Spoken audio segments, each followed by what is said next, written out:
She was just trying to buy her daughter a simple cone, but when his card got declined, a stranger behind them paid and didn't walk away. Before we dive in, hit that subscribe button and drop a comment. Where in the world are you watching from? The ice cream parlor smelled like sugar and memories. The soft churn of machines, the jingle of the front door, the faint laughter of children, it all wrapped around them like a warm summer memory, even though it was barely spring.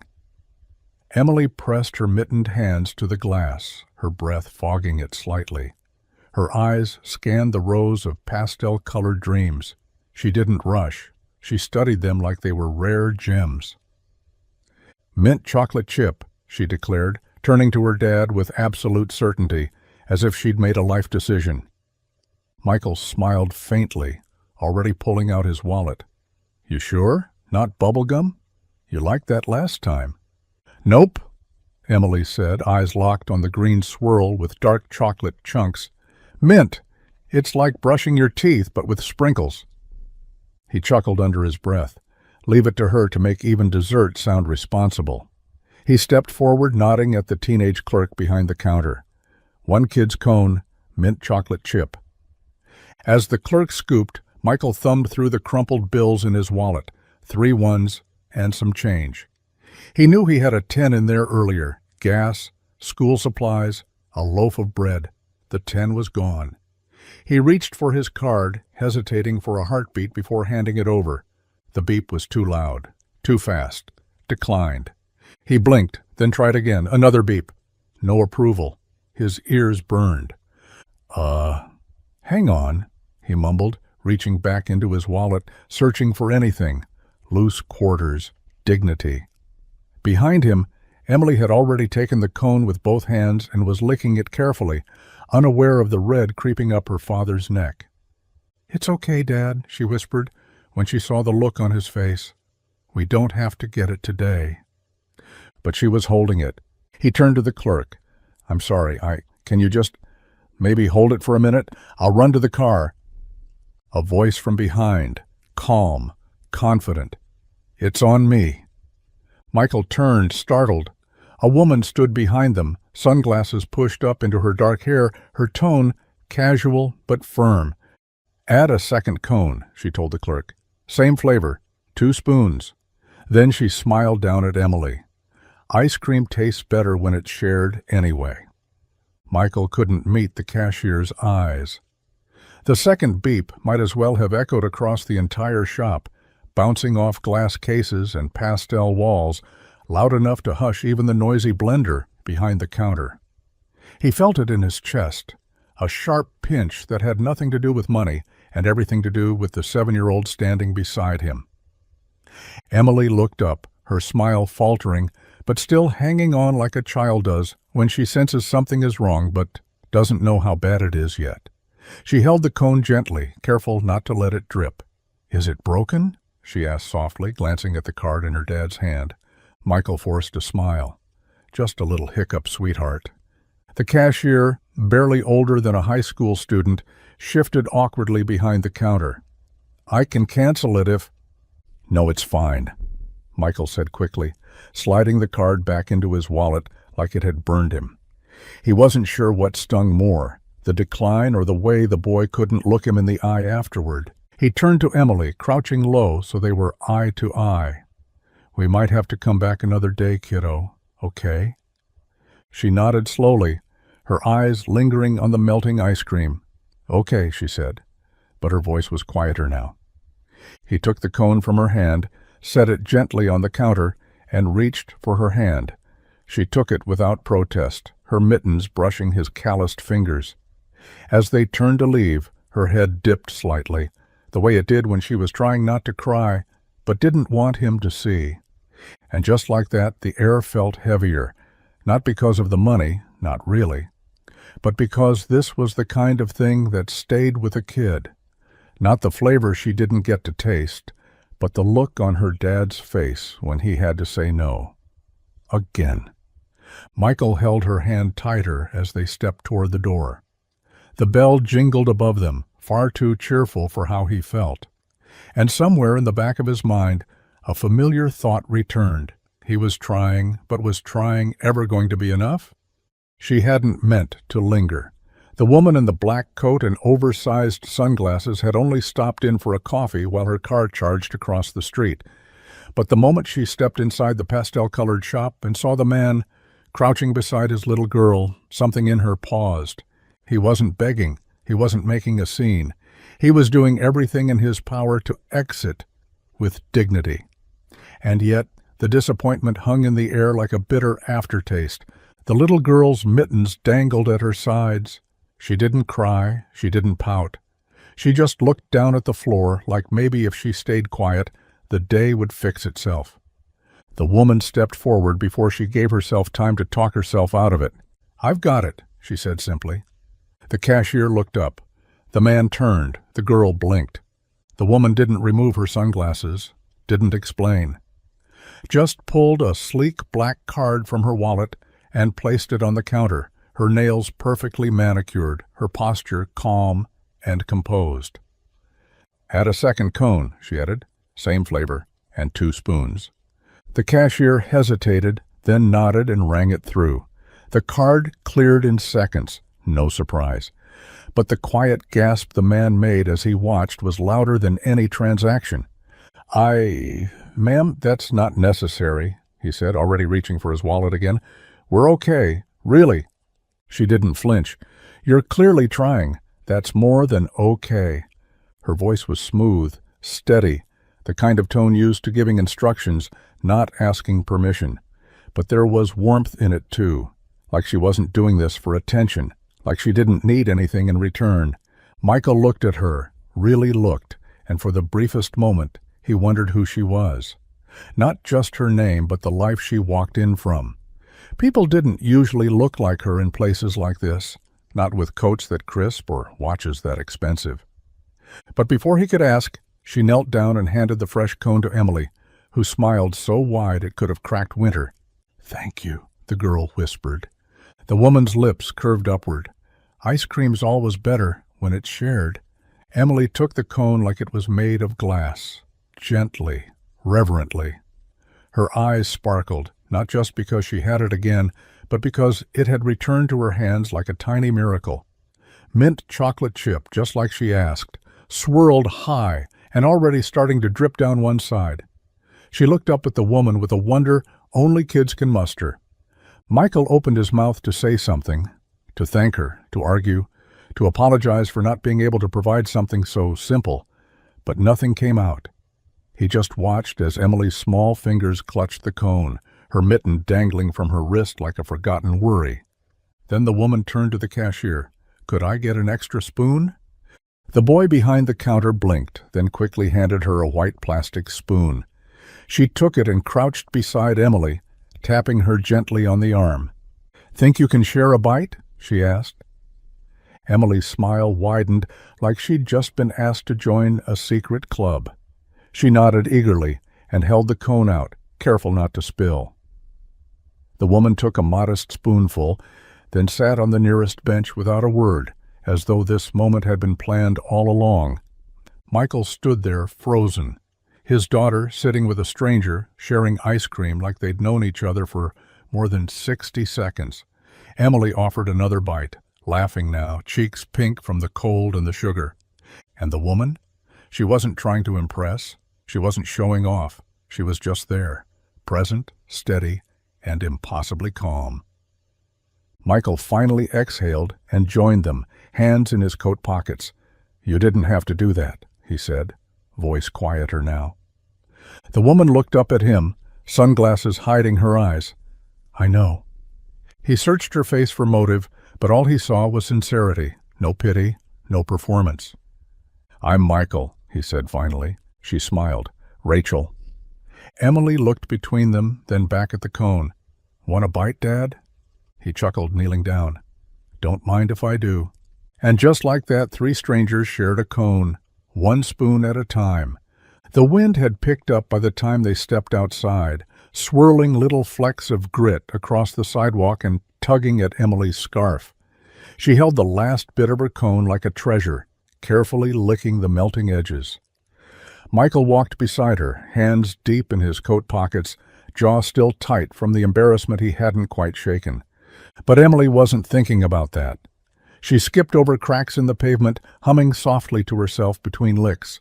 She looked up at her dad and said, "She was really nice, huh?" Michael nodded. "Yeah, she was." They turned down the narrow street that led home, past shuttered storefronts and faded picket fences. Michael tried not to think about the unpaid gas bill or the worn-out soles in Emily's shoes. He tried to focus on the fact that she was happy, at least for now. That mint chocolate chip had bought them one peaceful moment. That was something. Then he heard it. Footsteps. Behind them. Steady. Unhurried. He glanced back and there she was. Rachel. Her hands were tucked in the pockets of that expensive black coat, and her sunglasses had slipped down just enough for him to catch a glimpse of her eyes. She wasn't pretending to be subtle. She wasn't pretending anything at all. She was just there. Michael slowed slightly. "Everything okay?" he called back, trying to keep the suspicion out of his voice. She nodded, unfazed. "I realized I'm parked a few blocks that way." She gestured ahead, the same direction they were headed. "Thought I'd take the scenic route." Emily didn't question it. She just grinned. "You can walk with us if you want." Rachel shrugged. "I'd like that." So they did. Michael, unsure of what to make of it, walked with half his attention behind him. But Rachel didn't press. She didn't ask questions. She just kept pace, quietly, like she belonged there. The ice cream cone was gone by the time they reached the worn picket fence of their rental house. Emily ran up the steps, her backpack bouncing behind her. Michael turned to Rachel. "You sure your car's this way?" She smiled. "Not really, but I figured I'd follow something honest for once." The house wasn't much. Peeling paint curled away from the wooden siding like it had given up the fight long ago. A cracked window near the porch sagged under the weight of a duct-taped repair, and the front steps creaked like they resented every footfall. The roof? Well, the roof hadn't stopped leaking since the first snowfall, and Michael had patched it with a blue tarp he got on clearance from the hardware store. It fluttered in the wind like a flag of surrender. Emily didn't notice. Or maybe she did, but chose not to care. She bounded up the steps, her boots thudding across the worn porch. "I'll grab my crayons," she shouted, as she pushed open the front door, the screen clattering behind her. Michael lingered on the walkway, turning just enough to catch Rachel's eyes, and instantly wished he hadn't. She wasn't judging. That was the problem. She wasn't looking at the crooked gutters or the missing shingle or the way one of the porch columns leaned like it had arthritis. She was just present, calm, still standing there in her sleek coat like she'd wandered onto another planet and decided not to flinch. He cleared his throat. "Thanks again. For what you did back there." Rachel nodded. "It was just ice cream." "Yeah," he said, scratching the back of his neck. "But you didn't have to." "I know." Silence sat between them for a beat too long. Then a new sound joined the scene, a soft, rhythmic dripping. Michael looked up toward the edge of the roof, where water slid down a warped gutter and landed in a paint bucket he'd wedged beneath it weeks ago. He winced. Rachel followed his gaze. "Spring rain's coming soon." "Don't remind me," he muttered. She offered a small smile. "Do you need help with it?" Michael shook his head quickly. "Nah, got it under control." He didn't, not really, but admitting that felt heavier than the roof itself. Rachel didn't push. She just looked up at the sagging awning, then back at him. "Well," she said gently, "if you ever decide to let someone lend a hand, you know where to find me."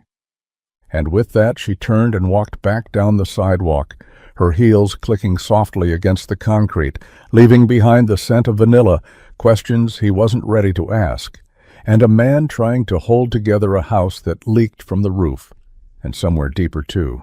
Michael stood in the doorway with one hand braced on the peeling frame, watching Rachel's figure retreat toward the sidewalk. He wasn't sure what he expected, maybe for her to drive off in that sleek, too-perfect car and never look back. That would have been easier, cleaner, the kind of moment he knew how to file away in his memory. But the next morning, her knock came just after sunrise. Emily was still brushing her teeth when he opened the door, hair tousled, flannel sleeves rolled up from a long night of working on someone else's busted truck. Rachel stood there with 2 cups of coffee, no sunglasses this time, and a look that said she'd already made up her mind. "I brought breakfast," she said, holding out a paper bag. Michael blinked. "Why?" She shrugged. "Because Pop-Tarts aren't breakfast." He hesitated, then stepped outside, pulling the door half closed behind him. "Look, I appreciate what you did yesterday. Really. But this?" He gestured to the bag. "You don't have to keep showing up." "I know."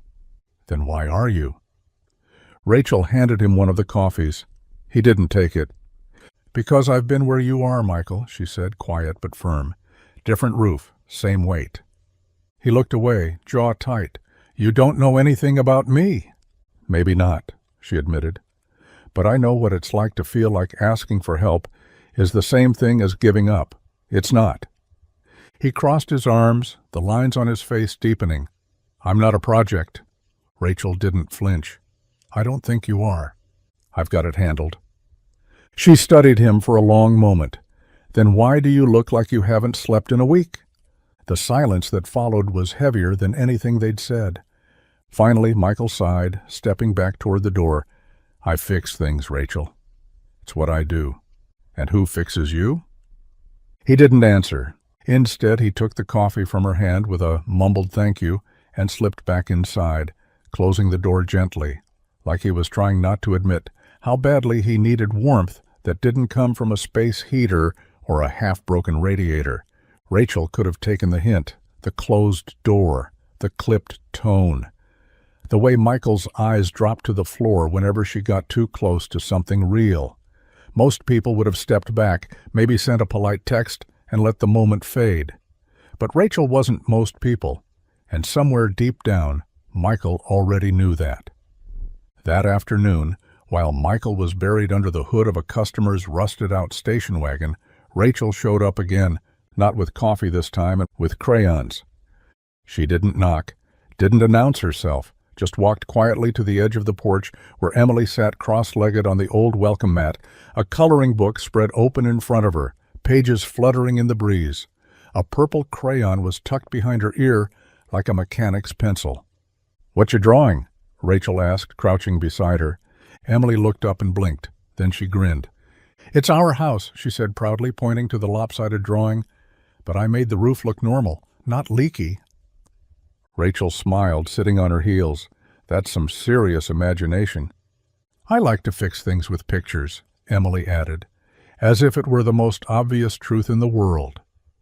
Rachel reached into her purse and pulled out a fresh set of colored pencils, neatly boxed.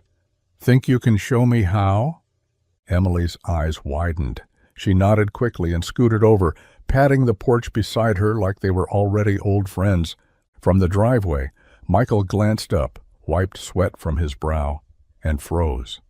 He saw them there side by side, one woman in tailored jeans and designer boots coloring the crooked outline of a too-small house like it was the most important thing she'd ever done.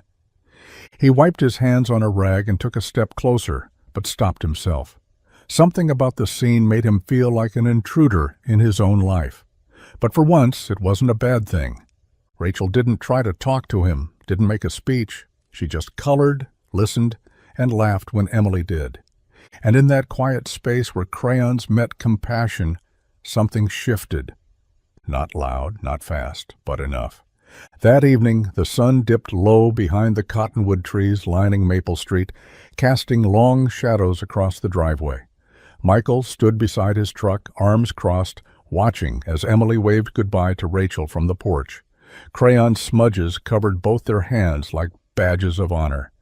It was the first time in weeks Emily hadn't asked what was for dinner, with a worried look in her eyes. Rachel walked toward her car slowly, as if she wasn't quite ready to leave. The sleek white vehicle sat like a foreign object against the cracked pavement and faded picket fence. Quiet, clean, and far too expensive for a town like this. "Passing through, huh?" Michael said, wiping his hands on a shop rag as she neared the curb. Rachel turned, her expression unreadable. "That's what I said." "Strange choice of car for a detour," he added, nodding toward the electric coupe. "Most folks around here stick to used Fords." She smirked. "I don't do most things like most folks." He tilted his head, catching the glint of her diamond-studded watch beneath the sleeve of her coat. "You said you were between cities." "I am. And business?" "Also between." It wasn't a lie, not exactly, but something in the way she said it told him there were chapters of her story she wasn't opening just yet. Maybe she didn't trust him. Or maybe, he thought, she just didn't want this, whatever this was, to change too fast. "I'm not looking to pry," Michael said. "But you don't exactly blend in." Rachel glanced back toward the porch where Emily was now lost in her drawings. "Maybe I'm tired of blending." He didn't know what to say to that. He hadn't expected her to stay past the ice cream, hadn't expected her to know how to sit beside a kid and make her feel like the most important artist on earth.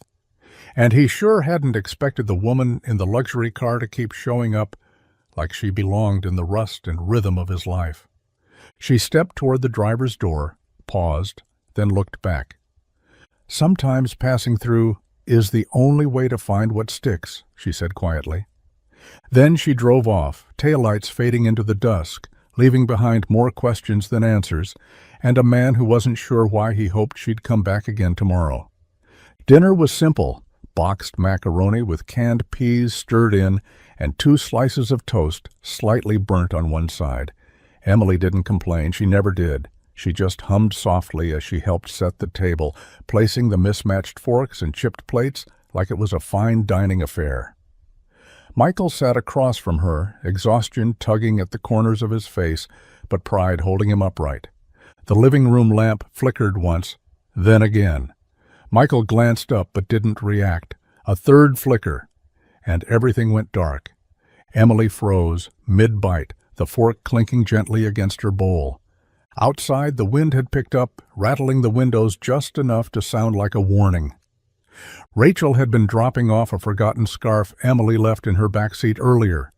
She was halfway up the walkway when the porch light blinked out. She paused, watching the faint silhouette of the kitchen dim to black. Her footsteps quickened. Inside, Michael rose from the table, moving on instinct. He grabbed the old flashlight from the kitchen drawer, clicked it twice until it flickered weakly, then set it upright in the center of the table like a makeshift lantern. The warm cone of light glowed against Emily's wide eyes. "Just the fuse?" he said casually, even though they both knew it wasn't. He didn't look at the empty socket where the power meter used to spin with life. Emily nodded, quiet now. She pushed her peas around with her fork, her appetite fading as quickly as the heat from the food. Rachel knocked once and pushed the door open slightly.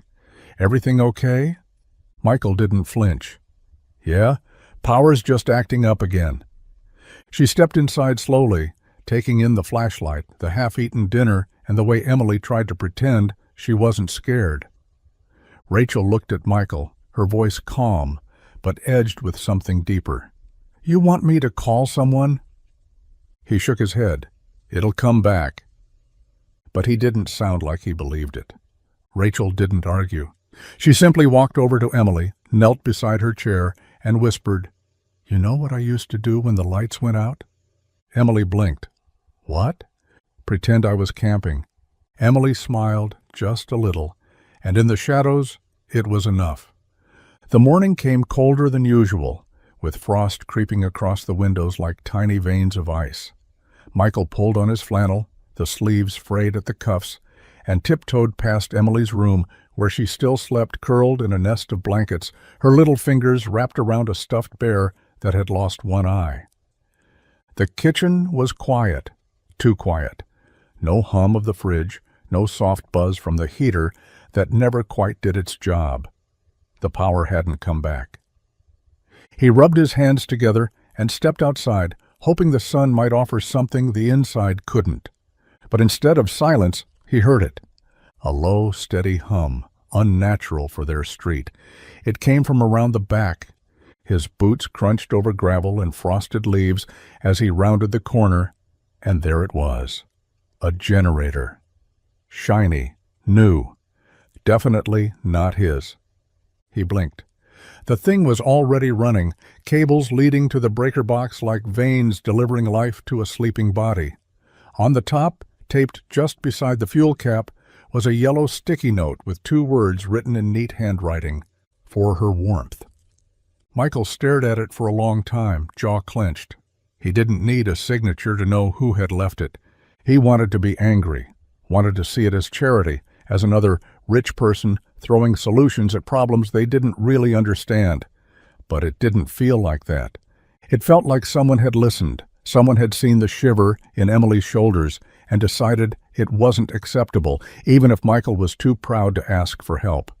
He stood there for a full minute, unmoving, the cold biting at his ears, the hum of the generator soft and unrelenting. Then he sighed and walked back inside. The lights were already on. The heater kicked in with a groan. Emily padded into the room, rubbing her eyes, hair wild and full of sleep. "It's warm," she said, smiling. Michael nodded slowly. "Yeah, it is." He didn't say anything else. He didn't need to. Outside, the generator kept humming. Quiet, steady, like someone who refused to leave, even when the door stayed closed. The week passed in quiet shifts and small changes. The generator stayed. So did Rachel. She didn't show up every day, but when she did, it was always simple. An extra sandwich for Emily's lunch, a ride home when the sky threatened rain, a stack of sketchbooks left on the porch with a note, "For your house designs, future architect." Michael didn't say much, but he noticed, and he felt it, that strange pull between gratitude and unease, between wanting her around and not knowing how to fit her into the patched-up rhythm of their lives. Saturday rolled in cold and bright. Emily tugged at his hand, insisting on another trip to the ice cream shop, this time with enough change counted carefully in his palm. Mint chocolate chip, 2 scoops. A small celebration. As they waited in line, Rachel appeared like she always did, unannounced, without drama. Just there. A faint smile, sunglasses perched in her hand, dressed in jeans and a gray wool coat that somehow still looked like it belonged in a catalog. Michael nodded toward her. "You following us?" She raised an eyebrow. "Maybe I just like good ice cream." They stepped up to the counter, greeted by the same teenage boy from before. His eyes flicked to Rachel, then widened just slightly. "Hey, aren't you—" He paused, tapping a laminated magazine page tacked up beside the register. "That looks like you." Rachel didn't even glance at the cover. "It's an unfortunate angle," she said dryly. Michael leaned over to look. The page showed a glossy feature from some business publication, Women Who Built Empires Before 30. Front and center was a younger version of Rachel, poised on the steps of a mirrored office tower, arms crossed, confidence radiating like sunlight. His stomach dropped a little. She didn't offer an explanation, just paid for the cones before he could reach for his wallet. As they stepped away from the counter, Michael looked at her carefully, words slow and unsure. "So you're not exactly passing through, are you?" Rachel took a bite of her cone and smiled. "Depends what I'm looking for." Emily didn't notice. She just reached up and asked if someone could hold her second scoop so she could tie her shoe. Rachel took it without hesitation, like she'd been doing it forever. Maplebrook had always been the kind of town where nothing went unnoticed. A new haircut, a missed Sunday service, the exact hour someone's porch light burned out, people noticed. Not out of malice, but out of habit. Life here moved slow, so attention filled the gaps. And Rachel Sinclair didn't exactly blend. She didn't drive an old pickup. She didn't shop at the corner grocery or wait in line at the bank with a paper withdrawal slip like the rest of them. Her car alone, a sleek, silent thing that looked like it belonged in a showroom, turned heads every time it coasted past the gas station with its flickering neon sign. At first, people thought she was lost. Then, they assumed she had family in town. But when she kept showing up, at the hardware store, the bakery, the school parking lot, rumors started to thread themselves through conversations. "She's probably scouting land," one man muttered over coffee at the diner. Big city types buy up property, tear everything down, and call it revitalization. "No," the waitress said, wiping down a table. "I heard she's dating someone. That mechanic with the kid. What's his name, Turner?" The whispers didn't stop there. Emily's teacher asked gently one day if there was a new family friend walking her home. A neighbor noticed Rachel fixing the crooked porch railing with Michael one afternoon and mentioned it casually at the pharmacy. "Just saying, she doesn't look like she's here to fix gutters." Michael heard pieces of it, not directly, not yet. But the air felt different, colder, like the whole town had stepped back just enough to watch. He didn't say anything to Rachel, and she didn't bring it up. But one afternoon, as they sat on the steps watching Emily chalk hearts on the driveway, Rachel turned to him and said quietly, "Do you ever get used to being talked about?" Michael stared out at the road. "You don't. You just learn which voices matter." She nodded slowly, then added, "Good, because I'm not going anywhere." The sun dipped behind the rooftops, and for a moment, neither of them moved. Let the town whisper. Some stories they'd have to live first, before anyone else got to write the ending. It was tucked under the sugar jar, a smooth cream-colored card with raised lettering and a name that shimmered faintly under the morning light. Rachel Sinclair. No phone number, just her name, a minimalist logo, and a private email address printed in the smallest possible type. It looked expensive, like the kind of thing you don't hand out unless you expect to be remembered. Michael stared at it as he sipped his lukewarm coffee. The toast burned again. The breaker had tripped when the microwave and the heater ran at the same time. The kind of problem Rachel's world probably didn't even have a name for. He didn't pick the card up, not right away. Instead, he finished his coffee, tied Emily's laces, made sure she wore her thicker scarf, and walked her down to the school bus. She waved as it pulled away, and he stood there for a moment longer than usual, breathing in the cold and the quiet. When he came back inside, the card was still there, still glowing with that quiet, polished confidence. Michael finally picked it up and turned it over. Blank on the back. Of course, he didn't hate her. He didn't resent the help. He wasn't blind to what she was doing. Gentle things, small things. Never forceful, never loud. But this card, this felt like a line in the sand. A door opened with expectation. A reminder that she wasn't just Rachel, the woman who drew houses with his daughter and fixed porch steps without asking. She was Rachel Sinclair, the name people whispered about now when they passed him at the store. He looked at it for one more second, then walked to the trash can, lifted the lid, and let it fall. No drama, no flourish, just gravity. Later that afternoon, when Rachel returned to drop off the jacket Emily had left in her car again, she noticed it missing from the table. She didn't say anything, but when Michael thanked her, genuinely, without flinching, she nodded, smiled, and left without asking if he'd kept it. He hadn't, because in his world, people didn't introduce themselves with cards. They showed up. Or they didn't. The garage smelled like dust and endings. Michael had sensed it coming. Every empty bay, every delay in ordering parts, every time the boss skipped over his name when assigning weekend shifts. Still, when the words finally came, "We're letting you go, Mike. Just can't keep everyone right now," they hit harder than expected. He nodded, said he understood, shook hands like a man who still had options, then walked out the back door instead of the front. His tool belt clanked softly against his thigh as he crossed the lot. The sky hung low and gray, pressing down like it knew. The check they handed him wouldn't last a month, maybe 3 weeks if they skipped the heater a few nights and stretched every canned soup in the pantry. But the real weight wasn't in his wallet. It was in his daughter's face. He picked Emily up from school like he always did.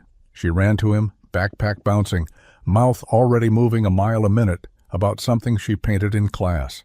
He smiled the whole time, nodded at the right beats, asked questions, laughed once, and it almost sounded real. She didn't notice anything was off, not yet. Kids are brilliant at reading people, but also mercifully willing to believe that things are okay when you tell them they are. At home, he reheated spaghetti and let her watch cartoons. He sat beside her on the couch, mind 1,000 miles away, chewing on numbers and timelines and prayers. She leaned against him, humming with the show's theme song, small and soft and entirely unaware that her world had shifted that morning. Later, when she fell asleep on the couch, crayon still in hand, he carried her to bed, pulled the blanket up to her chin, pressed a kiss to her forehead. Then he stood in the kitchen with the lights off, the refrigerator humming like it didn't know they were broke, and stared at the calendar pinned to the wall. Rent was due in 12 days. He rubbed his eyes, exhaled through his nose, and whispered, "We'll be okay." Because if he didn't say it out loud, he wasn't sure he'd believe it himself. The rain started just after noon, soft at first, then steadier, drumming against the school's windows like an anxious rhythm. Michael had called ahead, asking the office to let Emily know he'd be late. The borrowed truck he was using had a flat, and the spare was just as bald as the tires he couldn't afford to replace. He hated asking favors, but it was either that or leave her standing in the cold. Rachel showed up instead. She didn't go into the building. She stayed in her car, letting the wipers hum back and forth across the windshield, waiting. Her SUV was too clean for the gravel lot, its leather interior too soft for Maplebrook's edges.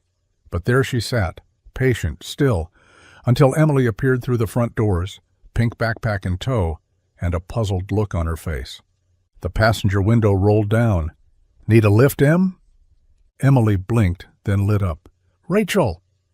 She climbed in without hesitation, shaking off her wet jacket and buckling herself in. Rachel handed her a juice box from the center console, like she'd anticipated this moment. "I thought my dad was coming," Emily said between sips. "He is," Rachel replied. "But he called the school, said he was running late." Emily nodded, looking out at the rain. "It's okay. I like riding with you." The SUV eased onto the road, gliding over the puddles like they weren't even there. Inside, the world was warm and quiet, the seats heating automatically, soft music playing low in the background. Emily stared out the window for a while before speaking again. "Have you ever seen the ocean?" Rachel glanced over. "A few times, yes. It's beautiful." Emily sighed. "That's what I think. I want to see it one day, the real one, not on a screen." Rachel turned down the music. "What would you do if you saw it?" "I'd just stand there," Emily said, her voice barely above a whisper. "And listen. I bet it sounds like forever." Rachel's hands tightened ever so slightly on the wheel. When they pulled up to the house, the porch light was already on. Michael stood there, still in his oil-stained flannel, worry etched into his brow, until he saw Emily laughing in the back seat. "And Rachel?" She just gave him a small nod. No explanation, no expectations, just two people carrying a child's dream through the storm. It started with the smell. Warm, rich, and unfamiliar, the kind of scent that didn't come from a can or a microwave tray. Michael stepped onto the porch and paused, confused. For a second he thought maybe a neighbor's window was open, but the closer he got to the front door, the more he realized it was coming from inside. He opened it slowly.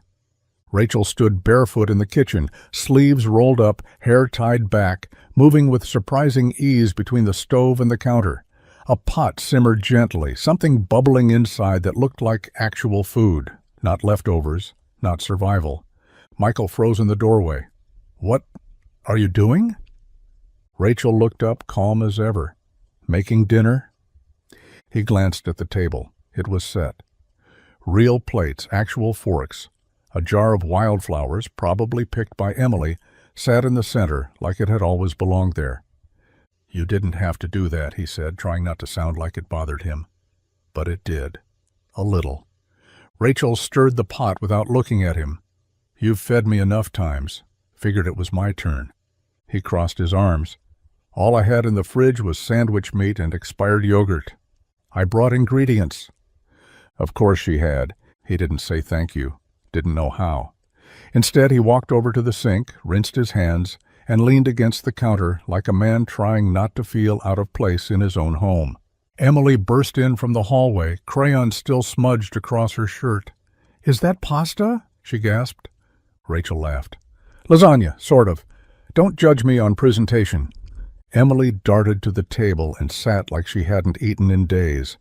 Michael stayed where he was, skeptical, tired, uncertain. But the moment Emily took her first bite and let out a dramatic, something shifted. It wasn't just the food, it was the laughter. Full and bright. The kind that filled the walls. The kind Michael hadn't heard in days. He looked over at Rachel. She didn't gloat. She just plated another slice and slid it in front of him. And for the first time in a long while, dinner didn't feel like another thing to survive. It felt like coming up for air. The dishes were done, the table wiped clean, and Emily had fallen asleep curled up on the couch, still holding a crayon in one hand and a drawing of the ocean in the other. The house was quieter than it had been in days. No cartoons, no clinking plates, just the soft hum of the generator outside and the occasional creak of the old floorboards adjusting to the night. Michael stood by the kitchen window, arms folded, staring out at nothing. Rachel leaned against the doorway watching him. He hadn't said much since dinner. Not thank you, not good job. Not even his usual gruff sarcasm, just quiet. She waited a moment longer before speaking. "Why won't you let anyone help you?" Her voice wasn't sharp, it wasn't accusing, it was just real. Michael didn't turn. His jaw clenched. He shifted his weight, rubbed the back of his neck, and exhaled like the words had been waiting. "Because they always leave," he said. Rachel said nothing. "I've had friends disappear the minute the job dried up. Family who said they'd be around and stopped answering calls when Emily got sick that one winter." He paused. "Even her, Emily's mom, left in a different kind of way, but still, gone's gone." Rachel stepped farther into the room, slow and deliberate. "I'm not them. That's what everyone says, at first." He finally turned. His eyes weren't angry, just tired. "People mean well, but life gets heavy, and when it does, they get moving. I stay because I have to." Rachel nodded, absorbing it without flinching. "But you're breaking while pretending you're not." "I can't afford to break." "Then let someone carry a piece of it with you," she said softly. He looked at her for a long time, studied her face, the steadiness, the patience, and the stubbornness underneath it all. "I don't know how," he admitted, voice barely above a whisper. Rachel smiled, not triumphant, just gentle. "Start small," she said. "Like dinner, like crayons, like staying." Outside, the wind picked up again, but inside the house held still. And Michael didn't walk away. The fire was dying down, a soft amber glow flickering low in the hearth. Emily was asleep again, this time tucked under a faded quilt on the living room floor, a fort of couch cushions built around her like a castle. Rachel sat in the armchair, hands wrapped around a chipped mug of tea. Michael sat on the edge of the couch, elbows on knees, silent. It was quiet, the kind of quiet that only happens when you trust someone not to fill it. Rachel's gaze drifted toward the mantel. Amid the clutter, old batteries, a tiny school trophy, a broken clock that still hadn't been fixed, stood a single framed photo. It wasn't large, just a 4x6 in a simple wooden frame, the edge worn where fingers had picked it up too many times. Rachel leaned forward slightly. A woman, soft smile, kind eyes, hair pulled back with a few strands falling loose like she didn't care about cameras. Her arm was wrapped around a younger Michael, and her other hand rested on a baby Emily's shoulder. The photo radiated ease, like this was a woman who had made a home out of nothing and loved every second of it. Rachel didn't ask. She didn't need to. Michael followed her eyes. When he saw what she was looking at, he sat back slowly, his shoulders stiffening like armor. "She was everything," he said quietly. "Grace." Rachel looked over at him. "That was her name," he added, his voice thinner now. She made this place feel like more than just walls and nails. She could make dinner out of 2 ingredients and turn bills into a game, so Emily wouldn't worry. Rachel stayed still. Michael rubbed his hands together, staring into the fire. It's been almost 4 years. People stop asking after the first, start expecting you to just move on, like grief comes with an expiration date. He paused. I didn't want Emily to grow up thinking the world owed her anything. So I work. I stay tired. I patch roofs and fix broken things, because it's all I've got left to give. Rachel didn't offer a speech, didn't reach for his hand. She just whispered she'd be proud. And for once, Michael didn't argue.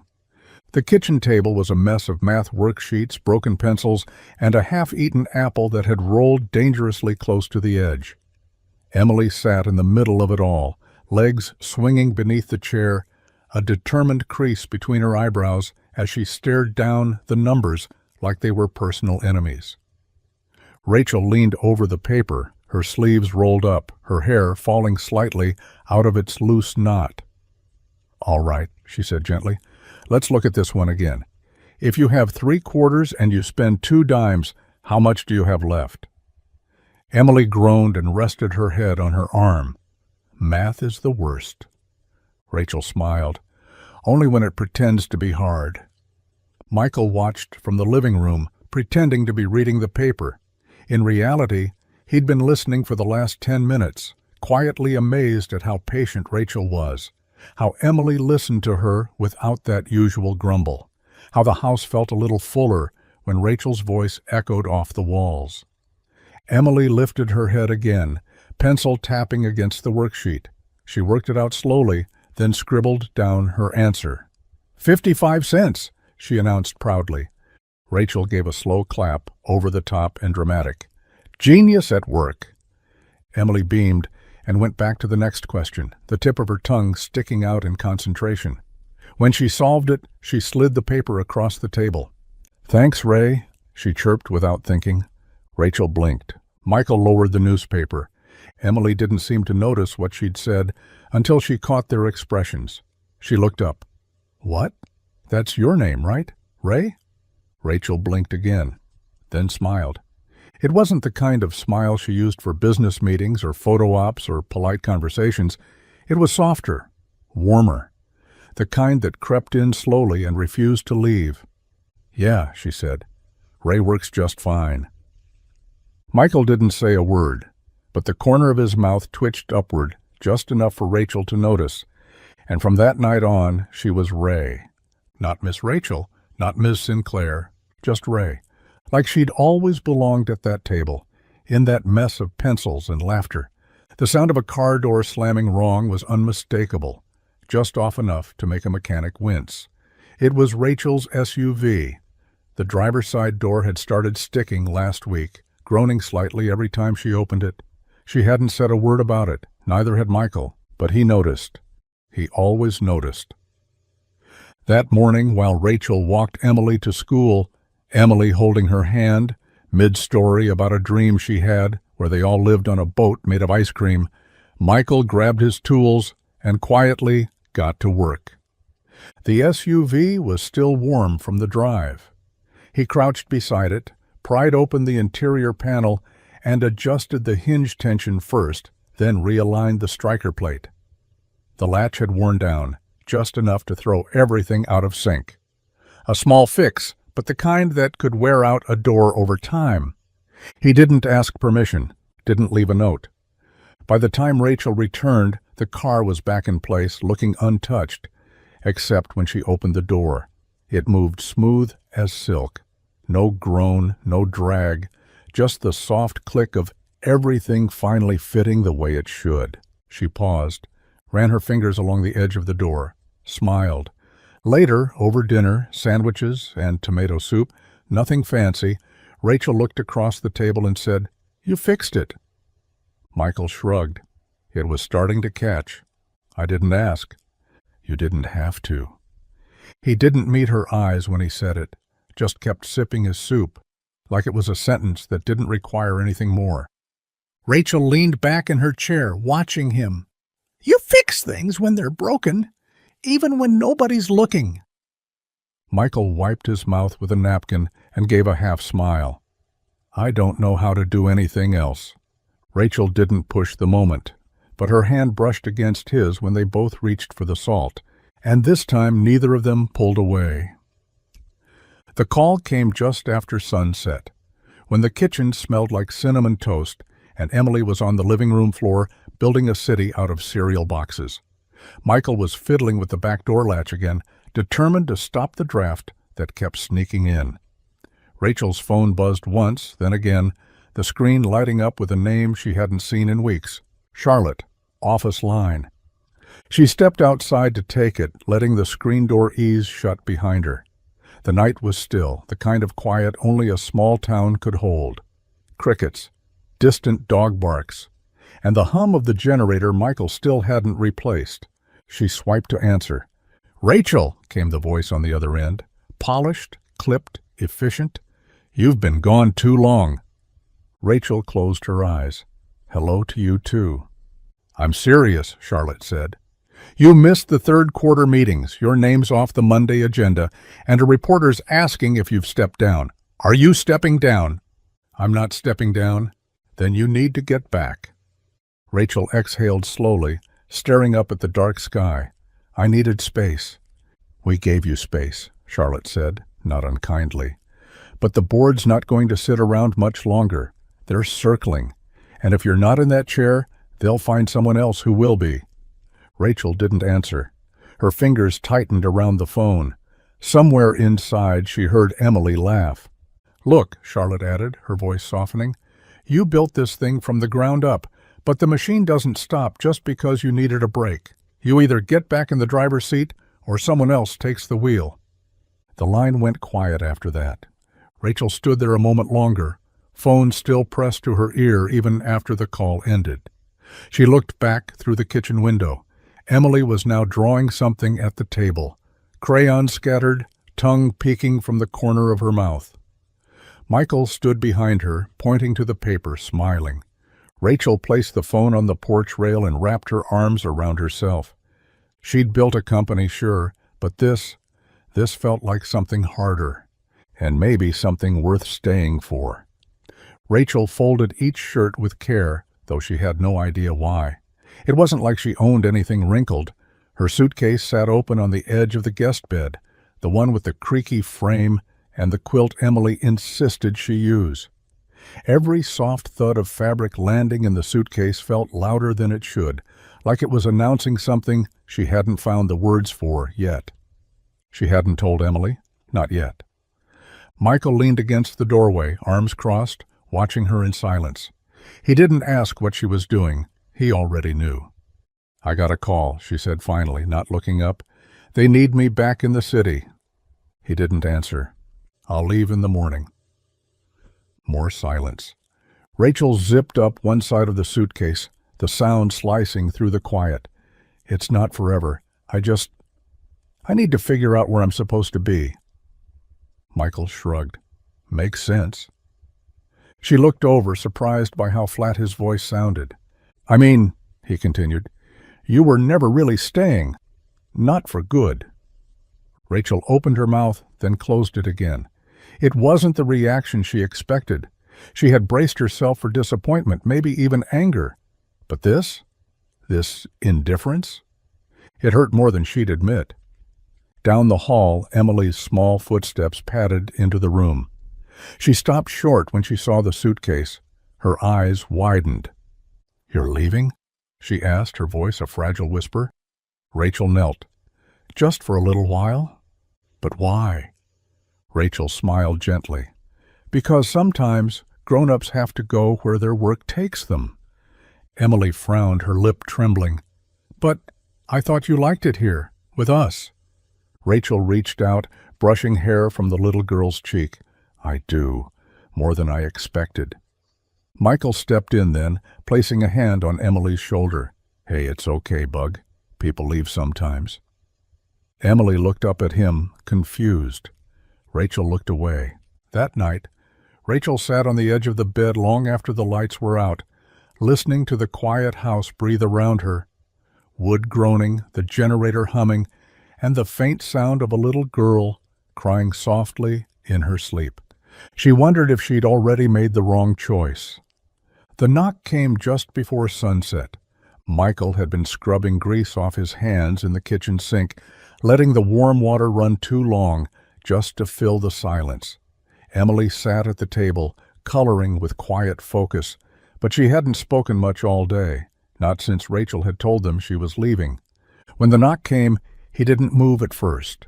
He just stared at the water swirling down the drain. Then another knock, gentler this time. He dried his hands on a towel and walked to the door, bracing himself for a neighbor, a delivery, or maybe even no one at all. He didn't expect her. Rachel stood on the porch, wind in her hair, sunglasses pushed up on her head, and in both hands, ice cream cones, mint chocolate chip, 2 scoops each, perfectly swirled, already starting to melt in the soft spring air. "I thought we could share," she said. Michael stared, trying to read her expression, trying to understand why the woman who packed her suitcase the night before was now holding dessert like it was an apology. "You're supposed to be gone," he said, voice low. "I know. Flight delayed?" "Nope."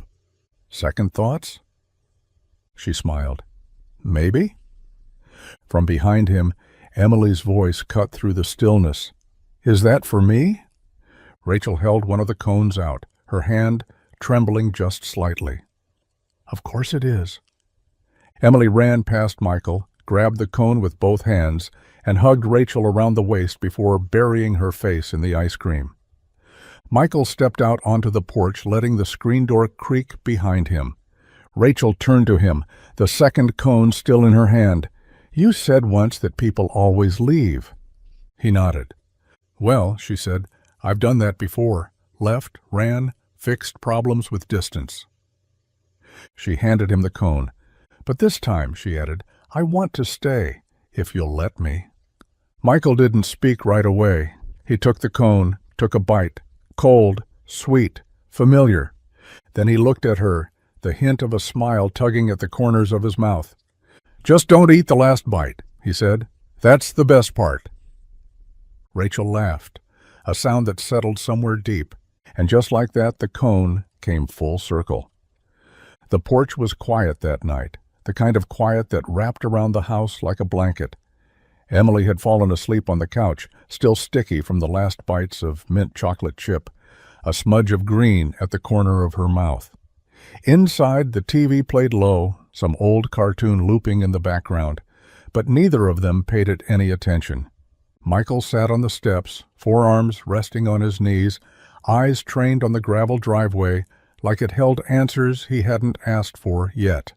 Rachel sat beside him, her hands wrapped around a chipped mug of tea, knees pulled close under her borrowed flannel blanket.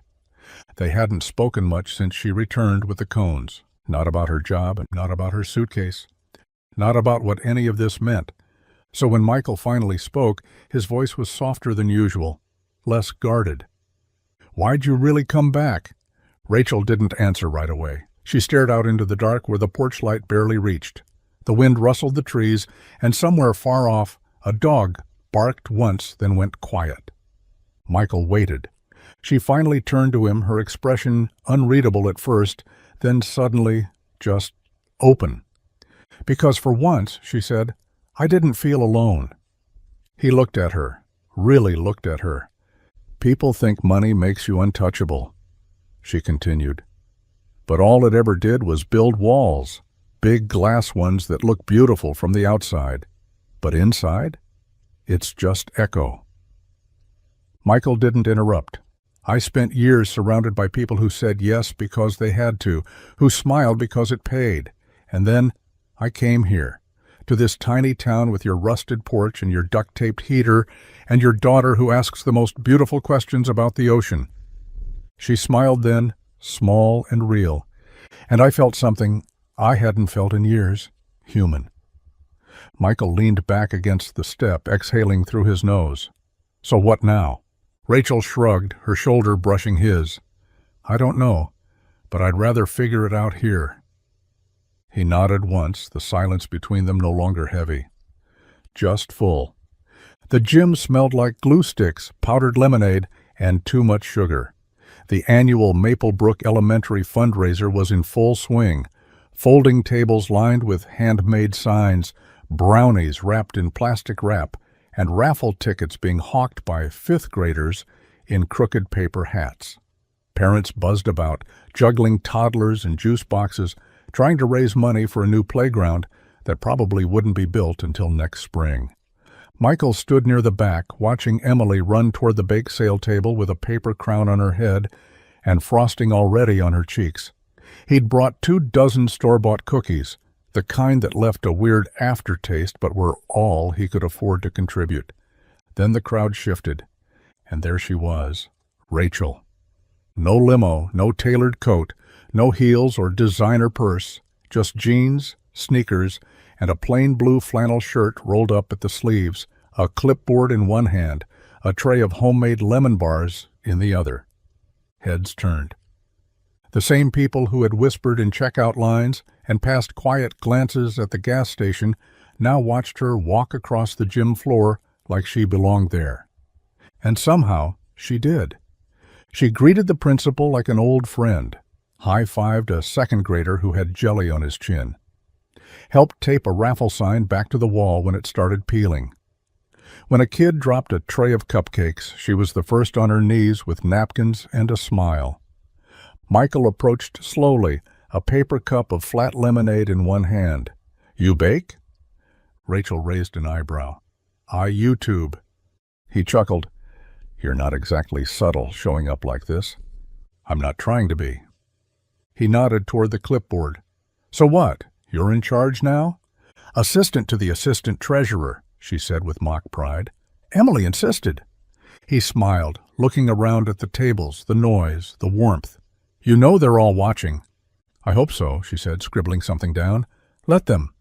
And for the first time, the whispers didn't feel sharp.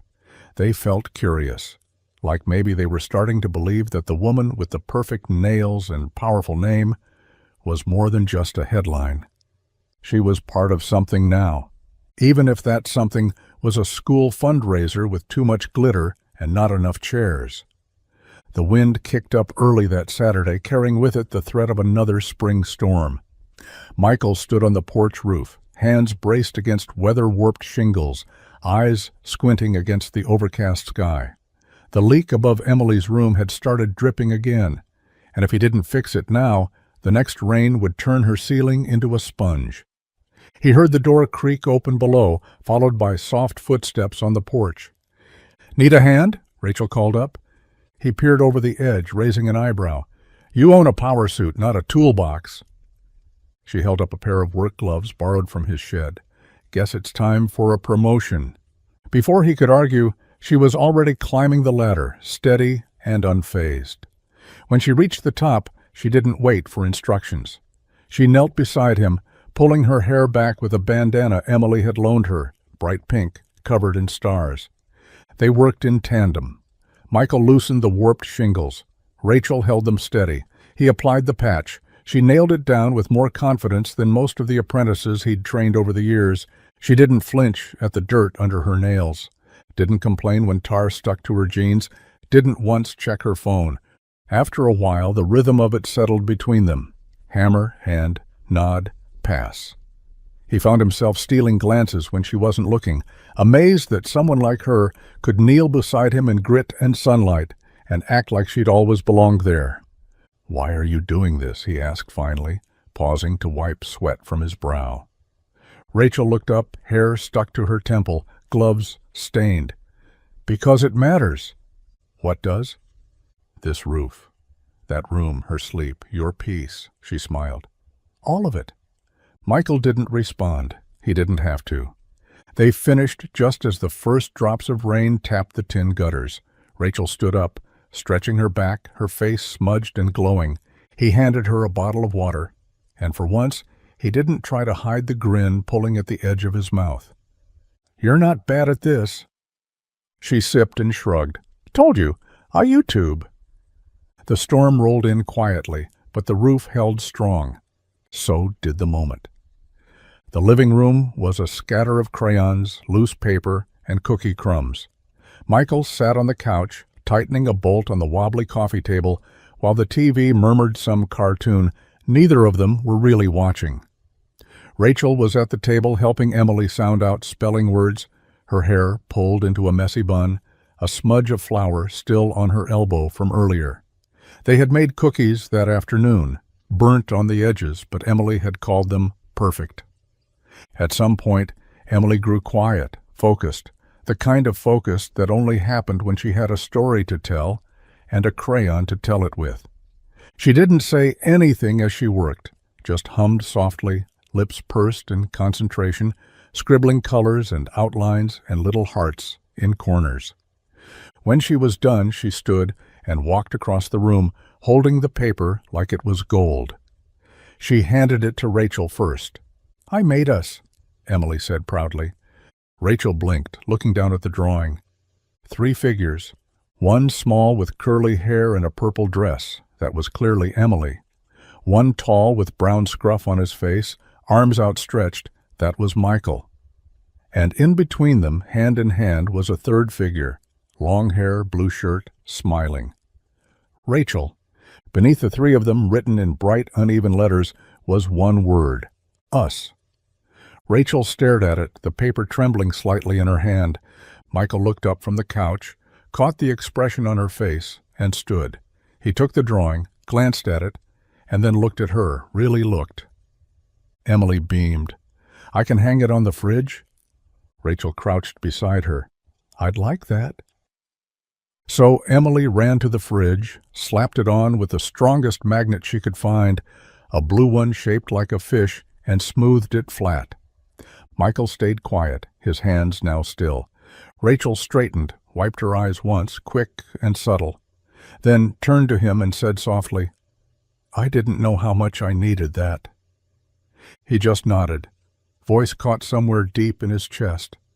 And on the fridge, in crayon and construction paper, their truth hung quietly. No ceremony, no permission, just us. The idea came over coffee, like most unexpected things do. They sat on the back porch, the morning sun cutting through the clouds just enough to warm their faces. Emily was still asleep inside, curled beneath the ocean print blanket Rachel had surprised her with last week. The house was quiet, the town even quieter, the kind of rare, calm moment Michael never trusted to last. Rachel cradled her mug, fingers tapping against the ceramic like her thoughts were trying to find their shape. "I've been thinking," she said. Michael raised an eyebrow. "That's always dangerous." She smiled but didn't back down. "About staying. For real." He didn't respond. He just sipped his coffee and waited. "There's this property downtown, empty auto shop. Great bones, awful wiring. Been on the market for months." Michael looked at her sideways. "You trying to flip garages now?" She shook her head. "I want to start something. Not for profit. For people." He set his mug down slowly. "I've watched you," she continued. "You fix things for people who can't afford to ask. You teach Emily without even realizing it. What if we created a place for that? A garage that trains single parents, people who need a second chance, maybe even a first one, real skills, real pay, dignity." Michael stared at her like she'd spoken another language. "I'd fund it," she said simply. "No strings. You run it. We build it together." He leaned back, arms crossed, the silence stretching between them like a held breath. He thought about the bills still stuck to the fridge with Emily's fish magnet. Thought about every layoff, every broken heater, every person who had helped him with nothing but words. And then he thought about what it would mean to give someone else a shot, to change the shape of someone's life with a wrench and a little belief. He looked at her, steady and certain. "You sure you want to do this here?" Rachel smiled. "I've never been more sure of anything." He didn't hesitate this time. "Then let's do it," he said. And for the first time in years, the future didn't feel like something he had to survive. It felt like something he could build. It started with a whisper, like all things in Maplebrook. A teacher mentioned it to her sister. A bakery clerk told a customer. A retired reporter overheard two parents chatting at the school fundraiser about that Sinclair woman and the mechanic she never seemed to leave, and then came the knock.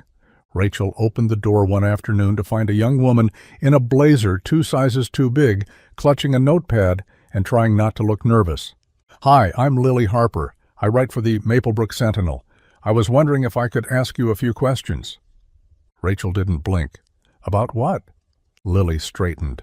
"Well, about how you ended up here, in this town, in that garage." Rachel glanced past her shoulder where Michael stood in the driveway, teaching Emily how to change a tire on an old rusted bicycle. She turned back and smiled. "Come in," she said. The article ran the next weekend. Front page, a photo of Michael and Rachel standing outside the newly repainted auto shop, the words Sinclair and Turner Trades painted across the sign. Emily stood between them, holding a wrench too big for her hands and grinning like she owned the world. The headline read, "Billionaire buys a cone, finds a family." It was light, sweet, the kind of story that made people pause over their morning coffee and feel, for a moment, that the world might not be so cynical after all. But beneath the headline, the story went deeper. It talked about grief, about single parents, about second chances built from rusted tools and mint chocolate chip. It talked about a man who refused to give up and a woman who finally stopped running. And the garage they built, not just for fixing engines, but for repairing dignity. By Monday, the shop had a line of people out front, not for gossip, but for applications. Some wanted to donate. Others wanted to learn. One just asked if he could sweep the floor and watch.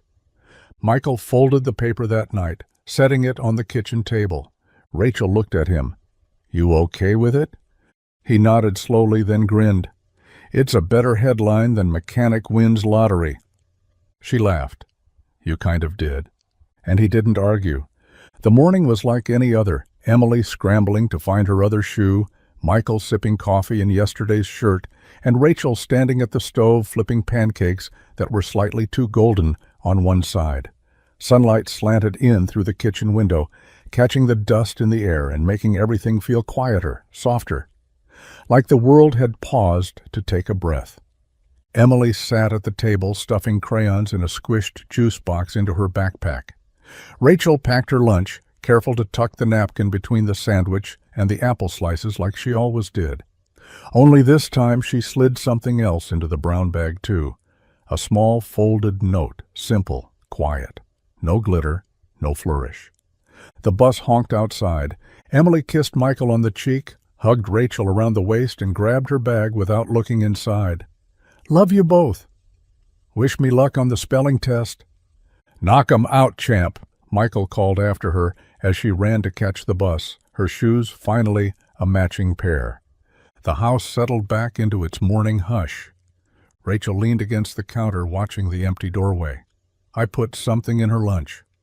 Michael glanced up from his coffee. "What, a surprise cookie?" She shook her head. He waited. "She'll read it before lunch," Rachel said. But it wasn't for her, really. That got his attention. What did it say? Rachel met his eyes, calm, unwavering.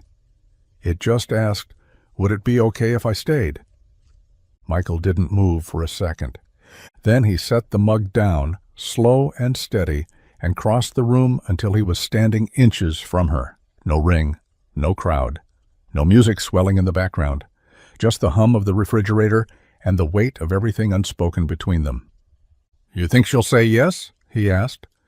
Rachel smiled. "She already has. I just needed you to catch up."